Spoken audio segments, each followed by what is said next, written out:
Hello everyone, this is Shubhi Shukla and welcome back to our channel master study club. आज हम बहुत दिनों बाद आए हैं, आई नो, बट उसके लिए वेरी वेरी सॉरी।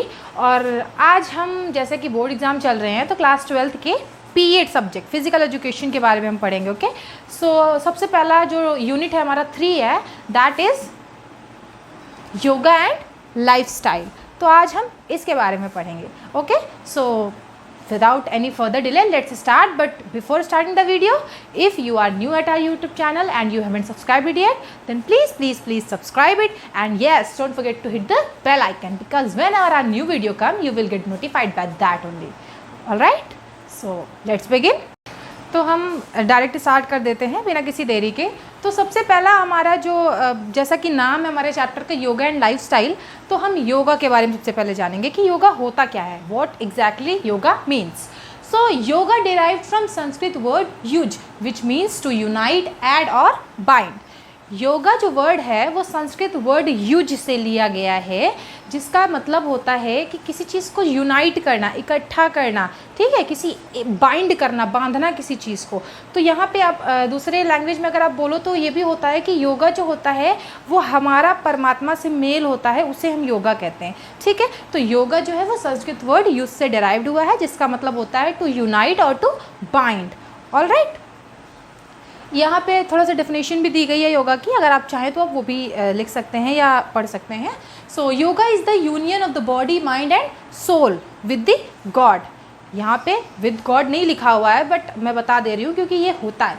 सो योगा जो है वो यूनियन है, मेल है हमारी बॉडी का, हमारे माइंड का और हमारे सोल का। हमारा जो शरीर है, हमारा जो दिमाग है और हमारा जो सोल आत्मा है, उसका मिलन परमात्मा से जो होता है उसे ही हम योगा कहते हैं। So this is the definition of yoga. I hope you all got understand. So अब हम आ जाते हैं नेक्स्ट एलिमेंट्स ऑफ योगा पे। So there are 8 elements of yoga which you also known as the branches of yoga. So there are 8 of them.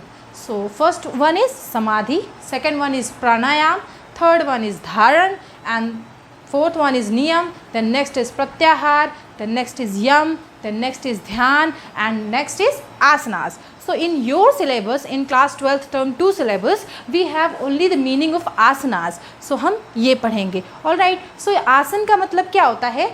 Asanas are the body postures. Okay, so to sit in a comfortable situation for a longer period of time, which increases your immunity level, concentration, and cures many diseases and much more. So basically asanas are the body postures, means it helps to tone your body and relaxes your body too. All right, so next we have the classification of asanas. So there are 3 classification of asanas. First one is meditative, second one is relaxative, and third one is corrective. So as the name suggests, like first one is meditative. तो meditative का मतलब ये होता है कि जिससे हमारी body जो है उसका कंसंट्रेशन पावर, फोकस पावर बढ़े, इंक्रीज़ हो, है ना। तो हमारे जो मेडिटेट करने की जो क्षमता है, जो पावर है, जो कैपेसिटी है हमारी बॉडी के पास मेडिटेट करने के लिए, वो इंक्रीज़ होती है इन आसनों से, जो कि है मेडिटेटिव आसनास। ठीक है, तो अगर आपको लिखने को आता है तो आप यही चीज़ इंग्लिश में बना करके लिख सकते हो। ऐसे लिख सकते हो कि meditative asanas helps our body and our mind to increase its concentration and focus level. All right, now second one is relaxative asanas. So relaxative asanas में जैसा ये भी नाम से सजेस्ट हो रहा है, क्लियर हो रहा है कि ये जो है हमारी बॉडी और हमारे माइंड को रिलैक्स करता है। ठीक है, ये जितने भी आसनास होते हैं ये हमारी बॉडी और हमारे माइंड को रिलैक्स करने में हेल्प करते हैं। तो थर्ड है हमारे पास करेक्टिव आसनास। करेक्टिव आसनास ये होते हैं जितने भी हमारी पॉस्चरल डिफॉर्मिटीज़ होती है, मतलब हमारी जितने भी जैसे हमारे पास नॉक नीज हैं, बो लेग्स हैं, काइफोसिस, लॉर्डोसिस, है ना, इस टाइप के जितने भी हमारी डिसीज़ होते हैं उनको क्योर करता है, उनको प्रिवेंट करता है। इन शॉर्ट हमारे पॉस्चर को ठीक करता है, हमारी बॉडी को टोन्ड करता है। ठीक है, तो करेक्टिव पॉस्चर जो होता करेक्टिव आसनास जो होते हैं वो हमारी बॉडी के पॉस्चर्स को ठीक करने में, करेक्ट करने में हेल्प करते हैं। अब हम कुछ एग्जाम्पल ले लेते हैं। मेडिटेटिव आसन में हमारे कुछ एग्जाम्पल्स है, पद्मासन, सिद्धासन एट्सेट्रा। ठीक है, ये जो होता है ये एक जगह खड़े होकर, जैसे फर्स्ट हम लेके देखते हैं कि पद्मासन जो होता है वो एक पैर ऊपर करके ये हाथ को ऊपर ऐसे जोड़ करके खड़े होना होता है और एक जगह आपको देखना होता है। तो वो जो एक जगह आप पॉइंट आउट करके देख रहे हो उससे क्या हो रहा है, हमारा कंसंट्रेशन लेवल, हमारा फोकस लेवल इंक्रीज हो रहा है। ठीक है, तो इस वजह से ये मेडिटेटिव आसनास के अंदर आता है, पद्मासन एंड सिद्धासन। इसी तरीके से सेकंड जो है हमारा वो है रिलैक्सेटिव आसन। इसमें देखिए एग्जाम्पल के तौर पे क्या दिया हुआ है, शवासन और मकरासन। मकरासन जो होता है वो जो फिश टेल वाला जो होता है ना, फिश वाला जो आसन होता है उसको कहते हैं। एंड फर्स्ट वन जो है वो शवासन है। सबसे बेस्ट एग्जांपल है हमारा रिलैक्सेटिव आसन का शवासन। शव में क्या होता है कि जैसे आदमी मर जाता है तो नहीं, ऐसे लेट जाता है एकदम हाथ पैर खोल के पूरा। आपने आई होप देखा होगा फोटो वगैरह, नहीं देखा तो आप गूगल करके देख सकते हो। तो वहाँ पे क्या होता है कि शवासन में से मतलब एकदम ओपन होके एकदम फ्री होकर के इंसान लेट जाता है और उसमें कोई भी अलग से एफर्ट डालने की ज़रूरत नहीं होती है। ठीक है, तो वो सिंपल सी बात है, ऑब्वियस सी बात है कि हमारी बॉडी को रिलैक्स करेगा ही और हमारे माइंड को भी रिलैक्स करेगा। तो रिलैक्सेटिव जो आसनास होते हैं उसका एग्जाम्पल शवासन एंड मकरासन आप लिख सकते हो। Next is corrective asanas. Corrective asanas का देखिए हल आसन और भुजंग आसन जो है, ये दो मैंने यहाँ पे लिखा हुआ है और कई सारे ऐसे होते हैं। तो हल आसन जो होता है वो क्या होता है कि आप पूरी बॉडी को, अपनी लोअर बॉडी को अपने सर के ऊपर बेंड कर लेते हो। ठीक है, तो उससे क्या होता है, कई सारी जैसे ये मैंने बताया था जो भी diseases like kyphosis, lordosis, knock नीज, बोलेक्स, ये सारे जो होते हैं ये क्योर हो जाते हैं और जिनको होने वाले होते हैं वो प्रिवेंट हो जाते हैं। ठीक है, तो ये सारे आई होप कि आपको समझ में आ गए होंगे। अब जल्दी से हम आ जाते हैं बेनिफिट्स ऑफ आसनास, बिकॉज ये क्वेश्चन इंपॉर्टेंट है, ये पूछा जा सकता है आपके एग्जाम पॉइंट ऑफ व्यू से। सो बेनिफिट ऑफ आसन, आसन करने का, आसन परफॉर्म करने का हमें क्या बेनिफिट होता है, हमें क्या लाभ होता है। तो फर्स्ट हमारे पास है strengthen and regulate functioning of body organs. ये जो आसन जो हम परफॉर्म करते हैं उससे क्या होता है, हमारी जो बॉडी ऑर्गन की जो फंक्शनिंग है वो क्या होती है, स्ट्रेंथन होती है और रेगुलेट होती है। मीन्स हमारी जो बॉडी ऑर्गन्स हैं, जैसे हमारे हार्ट है, हमारा लंग है, हमारा रेस्पिरेटरी सिस्टम में जितने भी ऑर्गन्स आते हैं, हमारे डाइजेस्टिव सिस्टम में जितने भी ऑर्गन्स आते हैं, वो सारे क्या होते हैं, उनकी फंक्शनिंग जो होती है वो रेगुलेट हो जाती है और वो मजबूत स्ट्रॉन्ग हो जाते हैं। ठीक है, उनका स्ट्रेंथन हो जाते हैं। Next is improves flexibility. Asanas जो हम परफॉर्म करते हैं उससे क्या होता है, हमारी बॉडी की फ्लेक्सिबिलिटी लेवल जो है वो इंक्रीज़ हो जाता है, चाहे फिर वो हमारी मसल की फ्लेक्सिबिलिटी हो या फिर हमारे स्पाइन की फ्लेक्सिबिलिटी हो। ठीक है, जैसे आप सूर्य नमस्कार करते हो तो उसमें आपके कई सारे आसनास आते हैं, तो उसमें क्या होता है कि आपकी ये जो बैक स्पाइन वाली जो फ्लेक्सिबिलिटी होती है उसके लिए वो बेस्ट आसन होता है सूर्य नमस्कार। ऑलराइट, सो हमारी जो बॉडी की फ्लेक्सिबिलिटी है, हमारी स्पाइन, मसल वगैरह सबकी फ्लेक्सिबिलिटी को इंक्रीज़ करता है, इन्हांस करता है asana. Next is purify blood and control blood pressure. Asanas जो हम परफॉर्म करते हैं, जो भी योगा हम परफॉर्म करते हैं, उसमें क्या होता है कि वो जो होता है हमारे ब्लड को प्योरीफाई करता है। क्यों? क्योंकि आप जैसा कि डेफिनेशन में पढ़े थे कि हमारे आत्मा का जो मिलन होता है वो परमात्मा के साथ होता है। तो अगर हम भगवान से या परमात्मा के साथ कुछ भी इंटरफेयर करेंगे या उनसे साथ कनेक्ट बनाएंगे तो क्या होगा, हम प्योरीफाई होंगे ना, हम शुद्धता हमारे अंदर आएगी। और दूसरी चीज़ कि ये जो योगा होता है वो सुबह जनरली, मतलब जो बेस्ट टाइम होता है वो सुबह का होता है, एंड शाम को भी आप कर सकते हो, तो सुबह और शाम, बट बेस्ट जो उनमें से होता है वो सुबह होता है। तो सुबह जो होता है आपको अच्छी वाइब्रेशन मिलती है ना। तो आपको वैसे भी पता होगा कि 4 to 6 जो होता है टाइम पीरियड, उसको ब्रह्म मुहूर्त कहा जाता है। तो उसमें जो अगर हम कुछ भी काम परफॉर्म करते हैं, स्पेशली अगर हम यहाँ पे योगा पढ़ रहे हैं तो हम योगा को लेके चल रहे हैं, अगर हम यहाँ पे योगा कर रहे होते हैं तो क्या होता है कि हमारी बॉडी जो है वो एकदम अच्छे से उस वाइब्रेशन में घुल मिल जाती है, उसको ले लेती है, अट्रैक्ट कर लेती है अपनी तरफ, और हमारी बॉडी में वो जो अच्छी अच्छी प्योर हवा और वो जितने भी मतलब हमारे इन्वायरमेंट की जो भी अच्छी पॉजिटिव एनर्जीज़ हैं वो हम अपने अंदर ले लेते हैं, अब्जॉर्ब कर लेते हैं, जिससे जो होता है हमारा ब्लड जो होता है वो प्योरीफाई हो जाता है और हमारा ब्लड प्रेशर लेवल भी नॉर्मल हो जाता है। Alright, next is it develop respiratory system and strengthen our lungs. अब जैसे आपके कई सारे ऐसे आसनास हैं, जैसे अनुलोम विलोम है, कपालभाति है, ये दो तो बहुत कॉमन से है इसलिए मैंने इन दोनों का नाम लिया है। तो ये दोनों जो होता है ये क्या करते हैं, आपके सांस ऊपर या नीचे लेने या मतलब इनहेल एक्सेल के बारे में ये जो आसन है वो होता है। तो इनहेल और एक्सेल करने से क्या होता है कि आपका जो ब्रीदिंग कैपेसिटी है, मीन्स आपका ब्रीदिंग कहाँ होता है, लंग के थ्रू ही होता है। तो लंग्स जो है आपका वो काफ़ी ज़्यादा उसकी पावर स्ट्रांग हो जाता है, लंग्स हमारा उसकी पावर इंक्रीज़ हो जाती है। ठीक है, तो हमारे रेस्पिरेटरी सिस्टम को रेगुलेट एंड स्ट्रेंथ करता है कौन, asanas. Then next is it helps in curing many diseases.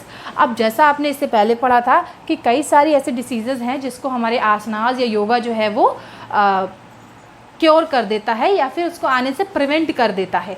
तो क्योर करने में जैसे कई सारे ऐसे डिसीज़ेज़ हैं, जैसे फ़र्स्ट ऑफ ऑल अगर हम बात करें तो डायबिटीज़ है, कॉन्स्टिपेशन है, ब्लड प्रेशर है। अब जैसे यहाँ पे ऊपर हम लोगों ने पढ़ा था काइफोसिस, लॉर्डोसिस, नॉक नीज, बोलेक्स, ऐसी कई सारी बीमारियां हैं जिसको ये क्योर कर देता है।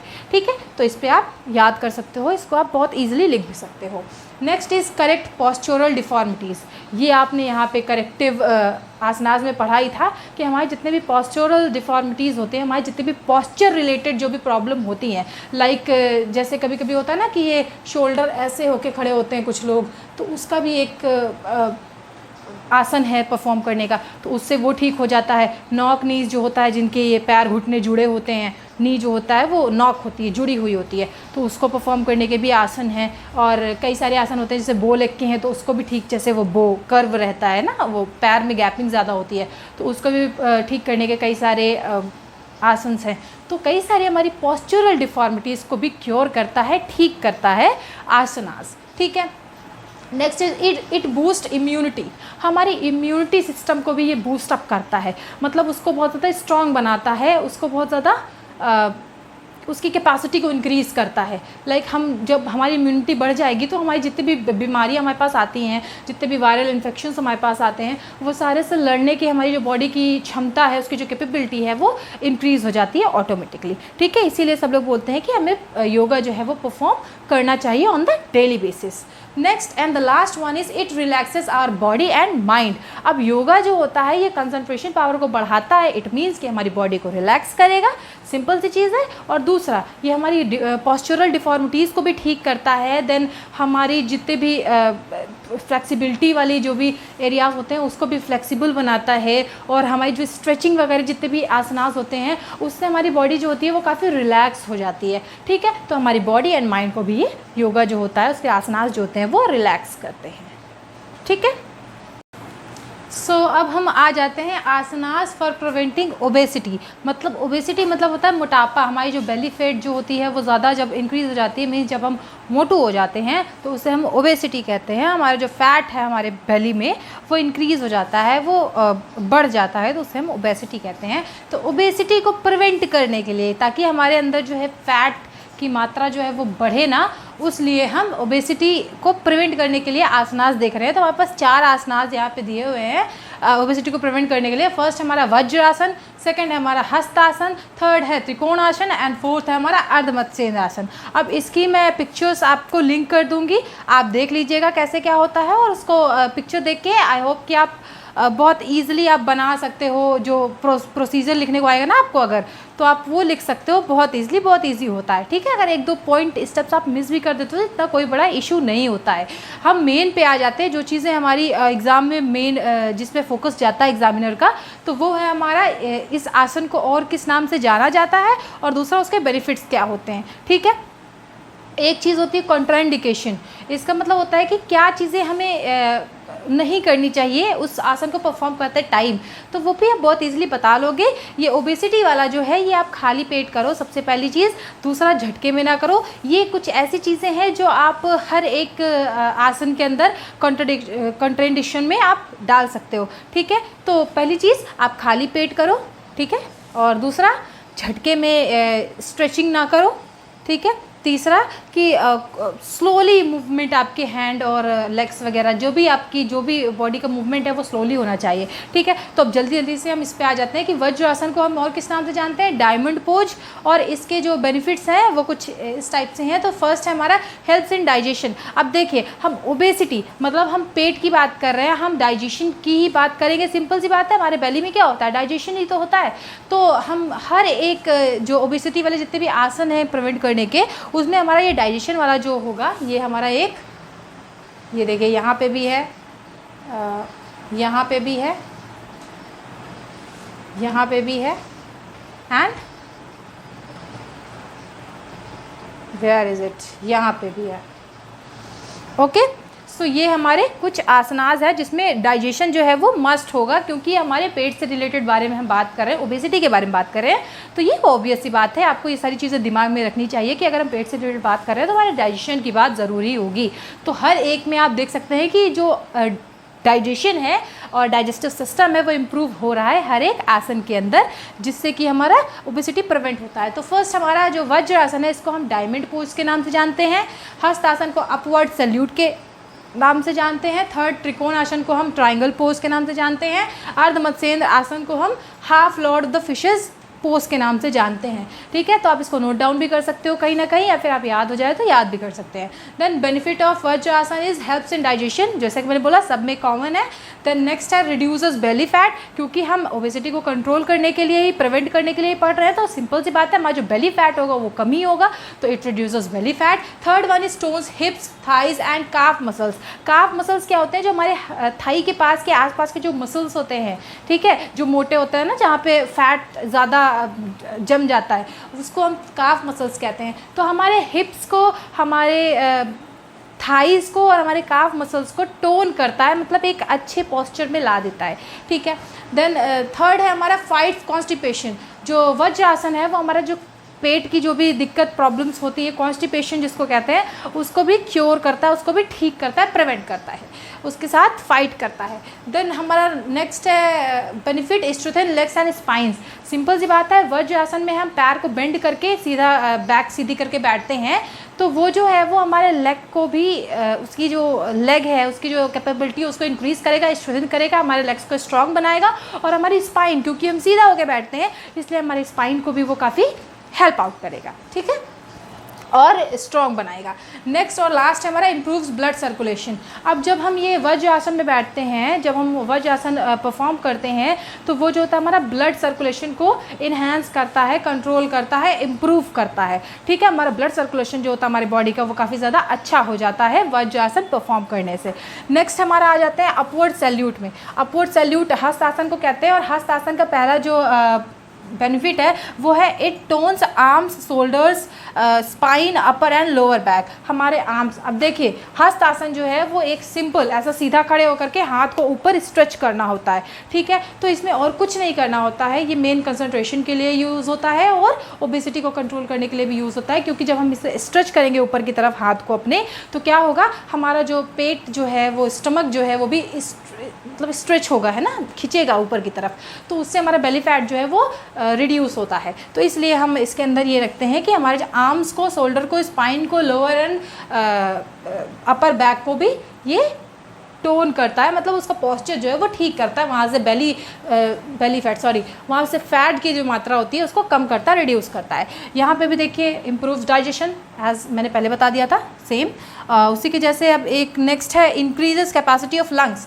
अब देखिए जब आप इसको हाथ को ऊपर करते हैं ऐसे, और ऊपर मतलब सांस अंदर बाहर करते हैं, और एक सीधी जगह, एक पॉइंट ऑफ टाइम पे एक ही जगह पे आप फोकस कर रहे होते हो, देख रहे होते हो, तो वहाँ पे क्या होता है, आपकी सांस जो ऊपर नीचे हो रही होती है, उससे जो होता है आपका कंसंट्रेशन लेवल बढ़ता है, इंक्रीज़ होता है, फोकस जो होता है वो अच्छा बनता है। तो इसीलिए वहाँ पे हमारी लंग्स की कैपेसिटी को भी इंक्रीज़ करता है, क्योंकि हम सांस अंदर बाहर कर रहे हैं, इनहेल एक्सेल, हमारा प्रोसेस जो है वो कंटिन्यू रहता है इस आसन को परफॉर्म करते वक्त, हस्त आसन को, ठीक है। लास्ट हमारा इन्हांसेस बॉडी पोस्चर। अब ये जो हम सीधे होके ऐसे सीधे खड़े हो रहे हैं, इसका मतलब है कि हमारे इससे कई सारे जो बॉडी पोस्चर है वो ठीक होते हैं। फॉर एग्जाम्पल हमारे जो ये जो शोल्डर वाला मैंने बताया था कि जो ऐसे करके खड़े होते हैं, तो वो देखिए जब आप सीधे खड़े होगे तो ये सीधा आएगा, ठीक है। दूसरा आपका जो ये नेक वाला जो कम होता है, जिसके पास जैसे कभी कभी आप देखे होगे ना कि जिसके नेक की जो लेंथ होती है वो कम होती है, मतलब बिल्कुल ऐसे होते हैं, तो वो भी आपका ठीक हो जाता है। तो ऐसे कई सारे बॉडी पोस्चर्स हैं जो कि इस योगा को, इस आसन को परफॉर्म करने से ठीक हो जाते हैं। देन हमारे पास थर्ड है त्रिकोण आसन। त्रिकोण आसन को आप ट्रायंगल पोज के नाम से भी जानते हो, और इसमें भी सबसे कॉमन जो है वो इम्प्रूव डाइजेशन है, ठीक है। त्रिकोण आसन आपको पता होगा कि एक हाथ को ऊपर करके एक हाथ को नीचे, टो को छुआ जाता है, या आप ज़मीन को भी छू सकते हो, ठीक है, और एकदम सीधे जाना होता है इधर और इधर, ठीक है। तो अब यहाँ पे करके मैं नहीं बता पाऊँगी क्योंकि अब कैमरा नहीं ओपन हो पाएगा ना, तो अभी मैं फ़िलहाल जितना बता पा रही हूँ वो बता दे रही हूँ। तो उसमें भी ये देखिए डाइजेशन जो है वो इम्प्रूव हो रहा है। सिंपल सी बात है, फिर से मैं बोल रही हूँ क्योंकि ये ओबेसिटी के बारे में है, तो इसलिए ओबेसिटी के बारे में अगर हम पढ़ रहे हैं तो डाइजेशन आएगा ही आएगा। तो डाइजेशन और डाइजेस्टिव सिस्टम हमारा इम्प्रूव होता है त्रिकोण आसन के अंदर भी। नेक्स्ट हमारा strengthen arms, ankles, knees, legs, back, neck, chest and abdomen. देखिए हमारी इतनी चीज़ों को ये स्ट्रेंथ करता है, मतलब स्ट्रॉन्ग बनाता है। कौन कौन सी चीज़ है? आर्म्स, सिंपल सी चीज़ है, हमारा आर्म्स का यूज़ हो रहा है ऊपर नीचे ऐसे ऐसे, तो ये स्ट्रॉन्ग बनेगा। ऐसे लटके लटके दर्द होने लगता है ना हाथ, तो ये स्ट्रॉन्ग बन रहा है। दूसरा एंकल, एंकल क्या होता है? पैर, क्योंकि आपको मैंने बताया ना कि टो छूते हो या फिर आप एंकल को पूरा ऐसे पकड़ लेते हो, ग्रैब कर लेते हो, तो वो हमारा एंकल भी स्ट्रॉन्ग बन रहा है। थर्ड हमारा नीज़, नीज़ क्योंकि हमारा स्ट्रेट होना चाहिए ये योगा, ये आसन परफॉर्म करते वक्त, इसलिए हमारी नीज़ जो है वो भी स्ट्रॉन्ग बनती हैं। लेग्स ऑटोमेटिकली, नीज़ और एंकल अगर हमारे स्ट्रॉन्ग बन रहे हैं तो पूरा लेग ऑटोमेटिकली स्ट्रॉन्ग बनेगा ही बनेगा।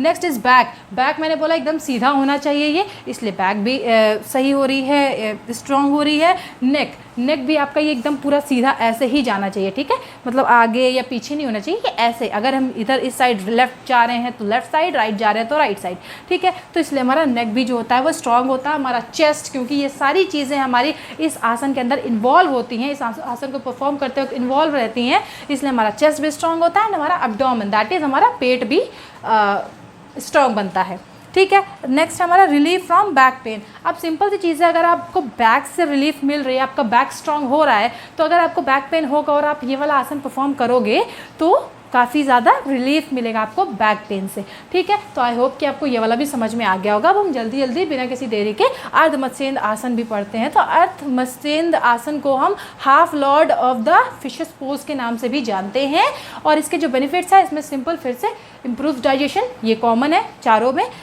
दूसरा है strengthen spine and hip muscle. सबसे पहले हम ये बता देते हैं अर्ध मत्स्येंद्र आसन होता क्या है। देखिए हम ये जैसे लोटस पोज में बैठते हैं ना, तो वहाँ पे क्या होता है, हमारा दोनों पैर एक के ऊपर एक होता है, बट यहाँ पे एक पैर सीधा रहेगा और एक पैर को हम ऐसे फोल्ड करके ऐसे रख लेंगे, ठीक है। मतलब एक पैर फोल्ड कर लेंगे और एक पैर हमारा ज़मीन पे टच होते हुए फोल्ड रहेगा। मीन्स जैसे आप पालती मार के बैठते हो ना, तो एक पैर हमारा पालती वाला रहेगा और एक पैर हमारा बेंड होके अपर साइड में बेंड होके खड़ा रहेगा। और उसमें क्या करना है कि आपको ये वाला हाथ, अपोजिट हाथ, जैसे ये इधर ये वाला पैर आप खड़ा किए हो, तो आपको ये अपोजिट हाथ को इधर साइड में ले जा करके आपको अपना ये इस बॉडी को पूरा स्ट्रेच करना है, ठीक है। तो आपको ये पूरा जितना ज़्यादा स्ट्रेच हो सकता है उतना स्ट्रेच करना है। तो ये होता है हमारा अर्ध मत्स्येंद्र आसन। इसमें भी हमारा डाइजेशन जो है वो इम्प्रूव होता है। नेक्स्ट हमारा strengthen spine and hip muscle. अब सिंपल सी चीज़ है, हमारी स्पाइन इसमें इंक्लूड है और हमारे हिप मसल, क्योंकि हम बैठने पे ही ये परफॉर्म कर रहे हैं, तो हमारे हिप मसल भी इम्प्रूव होगा और स्ट्रॉन्ग बनेगा। और हमारे स्पाइन की जो मसल्स हैं, स्पाइन जो है वो भी हमारा स्ट्रॉन्ग बनेगा, क्योंकि हम ये सीधा इस स्पाइन को ही स्ट्रेच कर रहे हैं, ठीक है। नेक्स्ट हमारा strengthen neck and shoulder muscle. Neck और शोल्डर की मसल भी स्ट्रॉन्ग होगी और स्ट्रेंथन होगी, क्योंकि हम देखें इस शोल्डर का यूज़ कर रहे हैं, शोल्डर का यूज़ कर रहे हैं, तो ऑब्वियसली बात है हमारा नेक भी इस चीज़ के साथ इंक्लूड है, क्योंकि ये जुड़ा हुआ है, ठीक है। तो ये देखिए इस शोल्डर को भी हम इस अपोजिट साइड में ले जा करके स्ट्रेच कर रहे हैं ना, तो इसलिए हमारा ये नेक और शोल्डर भी स्ट्रॉन्ग होगा। नेक्स्ट हमारा क्योर्स डायबिटीज़। अर्ध मत्स्येंद्र आसन जो है वो डायबिटीज़ को भी क्योर करने में हेल्प करता है। नेक्स्ट हमारा improves functioning of heart, lungs and kidneys.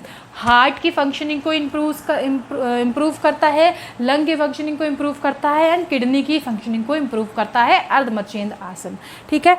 Last है हमारा relief from fatigue and back एक। फटीग मतलब होता है बहुत ज़्यादा थकावट, मतलब एक्सटेंड हो जाती है जब थकावट की, बहुत ज़्यादा आप थके हुए होते हो तो उसे हम फटीग कहते हैं। तो फटीग से रिलीफ पहुंचाता है, बहुत ज़्यादा हमारी जो थकाई होती है, जिसमें चक्कर वगैरह आ रहा है, तो उस सब चीज़ों से भी हमें रिलीफ पहुंचाता है, आराम पहुंचाता है। और हमारे जो बैक एक होता है, हमारे जो पीछे कमर में दर्द होता है, उससे भी ये रिलीफ पहुंचाता है, आराम पहुंचाता है। ठीक है, तो आई होप कि आपको ओबेसिटी को प्रिवेंट करने वाले आसनास और उनके बेनिफिट्स आपको समझ में आ गए होंगे। ठीक है, तो हम नेक्स्ट पे चलते हैं। So next we have asanas for preventing diabetes. Diabetes मतलब जिसको आप शुगर के नाम से भी जानते हो, है ना, मधुमेह हिंदी में जिसे कहते हैं। तो diabetes is a very common disease, you all know. So diabetes को प्रिवेंट करने के लिए हमारे पास कौन कौन से आसन होने चाहिए, उसके पास हमारे पास 3 आसन दिए गए हैं बुक्स में, आपके सिलेबस में। तो फर्स्ट हमारा भुजंग आसन, सेकंड हमारा पश्चिम उत्तान आसन, थर्ड हमारा पवन मुक्त आसन। ठीक है, अब भुजंग आसन को हम क्या कैसे किस और नाम से जानते हैं, स्नेक और कोबरा पोज। ठीक है, स्नेक और कोबरा पोज के नाम से भी हम भुजंग आसन को जानते हैं। पश्चिम उत्तान को आसन को हम किस नाम से जानते हैं, फॉरवर्ड बेंड पोज। ठीक है, एंड पवन मुक्त आसन को हम किससे जानते हैं, विंड और गैस रिलीविंग पोज। ऑलराइट, अब भुजंग आसन देखिए क्या होता है, हम ऐसे पेट के मतलब ऐसे उल्टा लेट जाते हैं, मतलब जैसे सीधा लेटते हैं तो बैक पे लेटते हैं ना, हम इधर पेट के साइड पे लेटेंगे, एब्डोमेन को नीचे रख के हम पूरा ऐसे सीधा लेटेंगे। एंड देन इसको हाथ को अपने दोनों साइड्स में रखेंगे, अपने कमर के पास में, एंड देन अपने इस अपर बॉडी को रेस करेंगे ऊपर, मतलब स्ट्रेच करेंगे। ठीक है, जितना ज़्यादा ऊपर हो सकता है उतना ज़्यादा ऊपर करने की कोशिश करेंगे। ठीक है, और एक सीधे डायरेक्शन में एक जगह हम एक पॉइंट पे देखते रहेंगे, तो उससे क्या होगा, वो हमारा भुजंग आसन वो होता है। तो वो मैं बता देती हूँ क्या होता है। अब इसके बेनिफिट जो है वो क्या है कि सबसे पहले तो ये डायबिटीज़ को क्योर करने के लिए, प्रिवेंट करने के लिए ये आसन है। तो डायबिटीज़ इसमें तीनों में कॉमन होगा, जैसे पिछले वाले में डाइजेशन कॉमन था। ठीक है, नेक्स्ट इसमें है improve oxygen and blood circulation. Oxygen level और ब्लड सर्कुलेशन को इम्प्रूव करता है, क्योंकि जब हम ऐसे ऊपर स्ट्रेच करते हैं अपर बॉडी को अपने लेट के, तो क्या होता है कि हमारा जो इनहेल एक्सेल प्रोसेस है वो काफ़ी ज़ोरों से होता रहता है। मतलब जब हम ऊपर करते हैं तो सांस ज़्यादा अंदर बाहर होती रहती है, तो उससे क्या होता है, हमारा ऑक्सीजन लेवल जो है वो इम्प्रूव होता है, और हमारा जो ब्लड सर्कुलेशन लेवल है हमारी बॉडी का वो भी इम्प्रूव होता है। और क्या करता है, हमारा आर्म, बैक, शोल्डर और स्पाइन को स्ट्रेंथ करता है, मतलब उसको स्ट्रॉन्ग बनाता है, हमारे आर्म को, हमारे बैक को, हमारे शोल्डर को और हमारे स्पाइन को। ठीक है, रिलीफ फ्रॉम बैक एक, हमारी जो बैक की जो भी प्रॉब्लम होती है, जैसे हमारे कमर में दर्द हो रहा है, तो उससे भी हमको रिलीफ पहुंचाता है, आराम पहुंचाता है। Reduces fatigue and stretch, fatigue थकावट और स्ट्रेस जो होता है उससे भी हमें काफ़ी ज़्यादा आराम मिलता है, क्योंकि मैंने जैसे बोला ऊपर करके हम एक जगह पे एक पॉइंट पे देख रहे होते हैं, तो उससे क्या होता है, हमारा concentration level, focus level increase होता है, जिससे हमारा स्ट्रेस जो है वो मैनेज होता है, वो रिलीफ उससे हमें मिलता है। नेक्स्ट हमारे एब्डोमेन को टोन करता है, क्योंकि हम इसके पेट के हेल्प से ही हम इस पोज को परफॉर्म कर रहे हैं, तो हमारे एब्डोमेन को जो होता है उसको भी टोन करता है, मतलब उसको वहाँ पर बेली फैट नहीं आने देता है। ठीक है, नेक्स्ट है यहाँ पे पश्चिम उत्तान आसन, जिसको हम फॉरवर्ड बेंड पोज के नाम से भी जानते हैं। इसमें भी क्योर डायबिटीज़ सेम है। नेक्स्ट है regulate blood circulation, blood circulation भी इसमें इन्हांस होता है। पश्चिम उत्तान आसन देखिए होता कैसे है कि आप सीधे ऐसे पैर को सामने रख करके दोनों बैठ जाएंगे, एकदम बैक को स्ट्रेट करके, और ये दोनों हाथ को आगे करके अपने टो को पकड़ेंगे। ठीक है, जितना ज़्यादा स्ट्रेच हो सकता है, बट आपको कुछ भी ना घुटने मोड़ने हैं, ना अपने नीज़ को फोल्ड करना है, और ना ही अपने बैक को फोल्ड करना है। ठीक है, आपको एकदम स्ट्रेट रख करके अपनी नीज़ भी एकदम स्ट्रेट रखनी है, और अपने बैक को भी, अपने स्पाइन को भी एकदम स्ट्रेट रख करके हाथों से अपने टो को पकड़ना है। ठीक है, तो उससे हम कहते हैं पश्चिम उत्तान आसन, जिसको हम फॉरवर्ड बेंड पोज भी कहते हैं। उसका फर्स्ट बेनिफिट है क्योर्स डायबिटीज़, सेकंड है रेगुलेट ब्लड सर्कुलेशन, हमारा ब्लड सर्कुलेशन काफ़ी ज़्यादा अच्छा होता है, और हमारे जो फ्लेक्सिबिलिटी है लोअर बैक और हिप की, ठीक है, वो भी ज़्यादा इंप्रूव होती है, क्योंकि हम लोअर बैक मतलब ये जो बैठ के कर रहे हैं पहली बात, तो लोअर बैक उसमें इंक्लूड होगा ही होगा, और हिप जो है वो भी इंक्लूड होगा। तो ये क्योंकि सीधा होता है, मैंने बताया, तो सिंपल सी चीज़ है कि सीधा है तो ये भी स्ट्रांग होगा, ये इंप्रूव होगा इसकी जो फंक्शनिंग है, और दूसरा हमारे हिप भी स्ट्रांग होगा एंड उसकी फंक्शनिंग भी इंप्रूव होगी। ठीक है, उसकी फ्लेक्सिबिलिटी भी इंप्रूव होगी। क्योर कॉन्स्टिपेशन, अब ये हम कर रहे हैं तो हमारा पेट जो है वो क्या हमारा मतलब अंदर की साइड जा रहा है। मीन्स अगर हम इसको ऐसे करके ऐसे अपने टो को पकड़ रहे हैं तो हमारा पेट जो है वो अंदर की साइड जा रहा है, जिससे कि हमारा कॉन्स्टिपेशन या डाइजेशन रिलेटेड जितनी भी प्रॉब्लम है वो क्योर हो जाती हैं या फिर प्रिवेंट हो जाती हैं। ठीक है, नेक्स्ट हमारा reduces anger, anxiety and irritability, मतलब हमारे जो एंगर, गुस्सा है या एंग्जाइटी जिसको होती है, जैसे पैनिक अटैक्स आते हैं, या फिर जिसको इरिटेबिलिटी होती है, मतलब जिसको किसी चीज़ से भी ऐसे उलझन होने लगती है, इरिटेशन होने लगती है, तो वो सारी चीज़ें कंट्रोल करने में, प्रिवेंट करने में हेल्प आउट करता है हमें ये पश्चिम उत्तान आसन। नेक्स्ट हमारा पवन मुक्त आसन। पवन मुक्त आसन देखिए कैसे होता है कि आप बैक के हेल्प में लेट जाओगे और अपने पैर को फोल्ड करके अपने चिन के पास लाओगे, अपने चेस्ट के ऊपर लाओगे और अपने दोनों हाथों से ऐसे ग्रैब कर लोगे, पकड़ लोगे, ठीक है। और उसके बाद अपने इस अपर बॉडी को भी ऊपर करोगे। तो मीन्स आपको सिर्फ अपने कमर की सहायता से, अपने कमर की हेल्प से आपको क्या करना है, दोनों साइड को उठाना है, अपने लोअर बॉडी को भी और अपने अपर बॉडी को भी उठाना है, ठीक है, स्ट्रेच करना है। तो आपका जो सिर्फ बैक जो है, मतलब जो कमर है, सिर्फ वही ज़मीन पे रहना चाहिए, बाकी आपका वो हवा में रहना चाहिए, उठा होना चाहिए। जितना ज़्यादा आप स्ट्रेच कर सकते हो उतना ज़्यादा स्ट्रेच करिए और आपकी ब्रीदिंग, इनहेल एक्सहेल प्रोसेस चलता रहेगा, ठीक है। तो ये आपको समझ में आ गया होगा कि क्या होता है। तो उसमें देखिए सबसे पहले डायबिटीज़ क्योर करता है, एज यूजुअल कॉमन है। नेक्स्ट है cure constipation, indigestion and acidity problem. पेट का मैंने बताया ना कि क्योंकि उस अंदर रहेगा, ऊपर नीचे से अगर हम पकड़ लेंगे अपने पैर को ऊपर करके तो क्या होगा कि हमारा पेट अंदर रहेगा, तो वहाँ पे हमारा ये जो जितना भी एब्डोमेन रिलेटेड जो प्रॉब्लम्स होते हैं, कॉन्स्टिपेशन, इंडाइजेशन या फिर एसिडिटी की जो प्रॉब्लम होती है, वो सारी क्योर हो जाती है। और क्या क्योर होता है, आर्थराइटिस पेन, बैक पेन, घुटनों का दर्द है अगर, तो वो भी, क्योंकि भाई अब पैर को ऊपर कर रहे हैं और ऐसे पकड़ रहे हैं, होल्ड कर रहे हैं, ग्रैब कर रहे हैं, तो उससे हमारा जो आर्थराइटिस पेन है वो भी कम होता है, रिड्यूस होता है और क्योर होता है। और हमारा बैक पेन जो है वो भी क्योर होता है। Next, strengthen back muscle and abdominal muscle. हमारे बैक की मसल और एब्डोमिनल मसल स्ट्रॉन्ग बनती है, ठीक है। नेक्स्ट है हमारा helps to burn fat in thighs, buttocks and abdominal region. हमारे जो फैट जमी हुई है, जो हमारे फैट आ गई हैं हमारे बॉडी में, कहाँ पे, थाइज़ में। हमारी जो थाइज़ में फैट आ गए हैं, या हमारे बटक्स, बटक्स क्या होता है, हमारे हिप के नीचे वाला जो थाई पार्ट होता है पीछे साइड, उसे हम कहते हैं बटक, ठीक है। तो हमारा थाई, बटक और एब्डोमिनल रीजन में जितना भी फैट आके जम गया है उसको रिड्यूस करने में, उसको कम करने में हेल्प आउट करता है हमें ये पवन मुक्त आसन, ठीक है। तो आई होप कि आपको ये समझ में आया होगा।